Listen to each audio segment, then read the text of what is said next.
இந்த பித்ரு தோஷம்ங்கிற ஒண்ணுனால என் வாழ்க்கையே ஒண்ணும் இல்லாம போயிருச்சுங்க.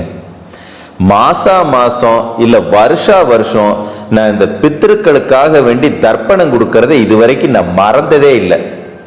உங்களுக்குன்னே நம்ம சித்தர்கள் ஒரு வார்த்தையை சொல்றாங்க, அண்டத்தில் உள்ளதே பிண்டத்திலும். இந்த வார்த்தையை நீங்க என்னன்னு இது வரைக்கும் தேடி இருக்க கூட மாட்டீங்க. அதுக்கு என்ன அர்த்தம் தெரியாதுல்ல. நீ வெளியில செய்யற எல்லாத்துலயும் ஒரு பிண்டத்துல தேடுடான்னு சொல்றாங்கன்னு அர்த்தம். ஏன் அப்படி சொல்லணும்? ஆமா, உங்க பித்திருக்கள் பூராமே உங்ககிட்ட டிஎன்ஏவா உள்ள இருக்காங்க. தாத்தா மாதிரி இருக்காங்க, சித்தப்பா மாதிரி இருக்காங்க, அப்பா மாதிரி, பாட்டி மாதிரின்னு சொல்றீங்களே, அதுக்கு அர்த்தம் என்ன?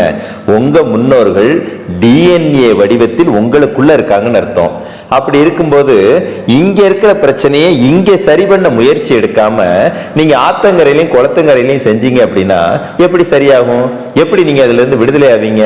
இதுக்கு தான் சித்தர்கள் ரகசியமா நமக்கு புரியுற மாதிரி ஒரு வார்த்தையை சொன்னாங்க, அண்டத்தில் உள்ளதே பிண்டத்திலும். இந்த வார்த்தையோட அர்த்தம் டக்குன்னு உங்களுக்கு கிளிக் ஆகுது அப்படின்னா நீங்க தான் நம்ம சபை தேடுற ஆள். உங்க வாழ்க்கையில பித்திருதோஷம் நிரந்தரமா வெளியில போய் உங்க வாழ்க்கை உங்களுக்கு பிடிச்ச மாதிரி வரணும்னா டிஎன்ஏல போய் தர்ப்பணம் கொடுக்க தெரியணும். டிஎன்ஏல சுய தர்ப்பணம் கொடுக்கிற ஒருத்தரால மட்டும்தான் அவங்களுடைய தோஷங்களை முழுசா விடுதலையாகி வர முடியும். அப்படி ஒரு அற்புதமான உபதேசம் தான் ஈசான தந்திரா.